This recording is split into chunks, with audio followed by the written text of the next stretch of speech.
మీమా ఇక exclusive field report లో ఉన్న అప్డేట్స్ ఏంటో చూసేద్దాం. మరో పోరుబాటుకు సిద్ధమైపోయింది తెలంగాణ బీజేపీ. టీడీపీ రాజ్యసభ స్థానాలపై భారీగా ఉత్కంఠ నెలకొంది. గోదావరి పుష్కరాలపై పవన్ కళ్యాణ్ జూమ్ సమీక్ష నిర్వహించారు. ఈ నెల 8వ తేదీన చేప ప్రసాదం పంపిణీ చేయబోతున్నారు. ఇలా తదితర అంశాలపై మరింత సమాచారాన్ని అందించేందుకు గాను మా కరెస్పాండెంట్ హైదరాబాద్ నుంచి నాగేంద్ర, అజీం, అమరావతి నుంచి శ్రీహరి, రాజమండ్రి నుంచి శ్రీరామ్మూర్తి ఫీల్డ్ రిపోర్ట్ లో సిద్ధంగా ఉన్నారు. మొట్టమొదటిగా ఇప్పుడు మనం చూద్దాం. తెలంగాణ బీజేపీ మరో పోరుబాటుకు సిద్ధమైపోయింది. ఇటీవలే రైతు గోసా బీజేపీ భరోసా అనే పోరుబాటు చేసిన కాషాయ పార్టీ అతి త్వరలోనే విద్యార్థి భరోసా యాత్రను కూడా చేపట్టబోతోంది. ఈ మేరకు రేపు తెలంగాణ బీజేపీ నుంచి మరో కీలకమైన సమావేశాన్ని నిర్వహించబోతున్నారు. రేపు ఉదయం బీజేపీ ఆఫీస్ బేరర్స్ మీటింగ్, రేపు మధ్యాహ్నం బీజేపీ అనుబంధ విభాగాలతో పార్టీ చీఫ్ అయిన రామచంద్రరావు సమావేశం అవుతున్నారు. రేపు సాయంత్రం ఎంపీలు, ఎమ్మెల్యేలు, ఎమ్మెల్సీలు, బీజేపీ రాష్ట్ర వ్యవహారాల ఇన్ఛార్జ్ అభయ్ పాటిల్ భేటీ అవుతారు. ఫీజు పోరుబాట, విద్యార్థి భరోసా పేరుతో మరో యాత్రపై చర్చలు జరపనున్నారు. ఇదే అంశానికి సంబంధించి ఎక్స్క్లూజివ్ ఫీల్డ్ లో ఎక్స్క్లూజివ్ గా అందించడానికి మా కరెస్పాండెంట్ నాగేంద్ర లైవ్ ద్వారా సిద్ధంగా ఉన్నారు. Nagendra, over. Thank you Jemimah. Telangana రాష్ట్రంలో మోడీ టూర్తో వచ్చినటువంటి జోస్ని కొనసాగించడంలో కాషాయ పార్టీ నేతలంతా కూడా సఫలమవుతున్నారని చెప్పాలి. ముఖ్యంగా మోడీ టూర్ తర్వాత బీజేపీ రాష్ట్ర నాయకత్వం చేసినటువంటి రైతు గోసా, బీజేపీ భరోసా అనేటటువంటి యాత్రతో తెలంగాణ రాష్ట్ర వ్యాప్తంగా కూడా ధాన్యం కొనుగోలుకి సంబంధించినటువంటి అంశంలో అటు కల్లాలు, అదేవిధంగా మార్కెట్ యార్డ్ల వద్ద గర్జించడం జరిగింది. ప్రభుత్వాన్ని ప్రశ్నించినటువంటి పరిస్థితి. ముఖ్యంగా కేంద్రం ఒకవైపు ధాన్యం కొనుగోలుకు సంబంధించినటువంటి అంశంలో కొనుగోలు చేస్తుంటే రాష్ట్ర ప్రభుత్వం ఎందుకు రైతుల నుంచి ధాన్యం కొనుగోలు చేయడం లేదంటూ కూడా రాష్ట్ర వ్యాప్తంగా అటు ఎంపీలు, ఇటు ఎమ్మెల్యేలతో పాటు ఎమ్మెల్సీలంతా కూడా 4 రోజుల పాటు విస్తృతంగా రాష్ట్ర వ్యాప్తంగా కూడా పర్యటించడంతో రాష్ట్ర ప్రభుత్వంలో కదలిక రావడంతో పాటు అదేవిధంగా హుటాహుటిన ధాన్యం కొనుగోలుకు సంబంధించినటువంటి అంశంలో రాష్ట్ర ప్రభుత్వం పెద్ద ఎత్తున కూడా కొనుగోలు చేసింది. ఇదంతా కూడా కాషాయ నేతల పర్యటనతోనే రాష్ట్ర ప్రభుత్వం దిగొచ్చింది. ధాన్యం కొనుగోలు సేకరణకు సంబంధించి రాష్ట్ర వ్యాప్తంగా కూడా రైతుల నుంచి కొనుగోలు చేసిందంటూ కూడా రాష్ట్ర నేతలంతా కూడా చెప్తున్నటువంటి ప్రస్తుతం అదే జోష్ను కొనసాగిస్తూ కూడా ఇప్పటికే ఒకవైపు జూన్ నెల మొత్తం కూడా తెలంగాణ కాషాయ పార్టీ నేతలంతా కూడా బిజీగా గడపబోతున్నారు.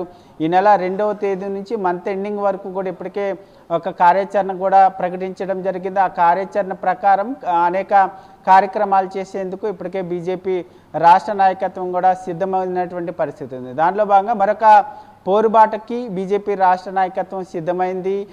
విద్యార్థికి బీజేపీ భరోసా అనేటటువంటి కార్యక్రమంతో మరొకసారి రాష్ట్ర వ్యాప్తంగా కూడా నిరసన కార్యక్రమాలు, అదేవిధంగా విద్యార్థులకి అండగా విద్యార్థులకి ఇవ్వాల్సినటువంటి రాష్ట్ర ప్రభుత్వం ముఖ్యంగా కాంగ్రెస్ అధికారంలోకి రాకముందు ఎన్నికల మేనిఫెస్టోలో ఇచ్చినటువంటి హామీలతో పాటు కాంగ్రెస్ అధికారంలోకి వచ్చిన తర్వాత ఇప్పటి వరకు విద్యార్థులకు రావాల్సినటువంటి ఫీజు రింబర్స్మెంట్కి సంబంధించి దాదాపు 14,000 రూపాయల కోట్ల పెండింగ్ బకాయిలోనే దాన్ని వెంటనే రిలీజ్ చేయాలి. వాటిని రిలీజ్ చేయడంతో పాటు అదేవిధంగా విద్యార్థులకు ఇచ్చినటువంటి ఇతర హామీలన్నిటిని కూడా వెంటనే అమలు చేయాలంటూ కూడా విద్యార్థికి బీజేపీ భరోసా అనేటటువంటి కార్యక్రమాన్ని చేపట్టేందుకు బీజేపీ పార్టీ సిద్ధమవుతుంది. దానిలో భాగంగానే రేపు బీజేపీ రాష్ట్ర కార్యాలయం కేంద్రంగా కొన్ని కీలకమైనటువంటి సమావేశాలు జరగబోతున్నాయి. దాంట్లో భాగంగా రేపు ఉదయం పదాధికారుల సమావేశం జరగబోతుంది.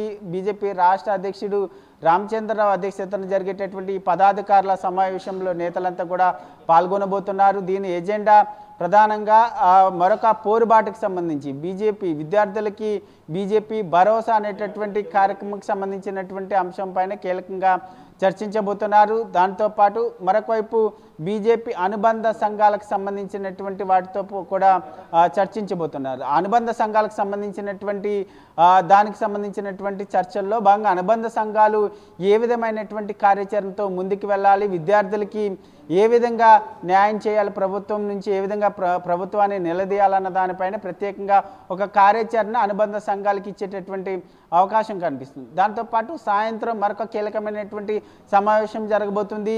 ఎంపీలు, ఎమ్మెల్యేలతో పాటు ఎమ్మెల్సీలు వీళ్ళంతా అందుబాటులో ఉన్నటువంటి నేతలందరితో కూడా అభయ్ పాటిల్ సమావేశం కాబోతున్నారు. ముఖ్యంగా గత వారం రోజుల క్రితం చేసినటువంటి రైతు గోసా బీజేపీ భరోసాతో విజయవంతం కావడంతో ఆ విజయవంతమైనటువంటి దానికి సంబంధించినటువంటి అంశాలను చర్చించడంతో పాటు అదేవిధంగా మరొక పోరుబాటను తీసుకుంటున్నారు. కాబట్టి దానికి ఏ విధంగా రూట్ మ్యాప్ని సిద్ధం చేసుకోవాలి, ముఖ్యంగా గతంలో ఏవైతే భరోసా బీజేపీ రైతు గోసకు సంబంధించినటువంటి అంశంలో ఏ విధంగా యాత్రని అటు ఎంపీలు కానీ ఎమ్మెల్యేలు ఎమ్మెల్సీలు ఏ విధంగా రాష్ట్ర వ్యాప్తంగా పర్యటించారో అదే తీరులో మరొక ఈ పోరుబాటుకు సంబంధించినటువంటి అంశంలో ఈ విధంగా ఎమ్మెల్యేలు ఎమ్మెల్సీలు ఎంపీలంతా కూడా రాష్ట్ర వ్యాప్తంగా పర్యటన చేయాలా, లేక జిల్లాలు అదేవిధంగా పార్లమెంట్ కేంద్రంగా హైదరాబాద్ కేంద్రంగా పెద్ద ఎత్తున నిరసన కార్యక్రమాలు చేయాలనేటటువంటి దానిపైన నేతల సూచనలు తీసుకోవడంతో పాటు ఒక రూట్ మ్యాప్ని సిద్ధం చేసేటటువంటి అవకాశం కనిపిస్తుంది. ఎందుకంటే దాదాపు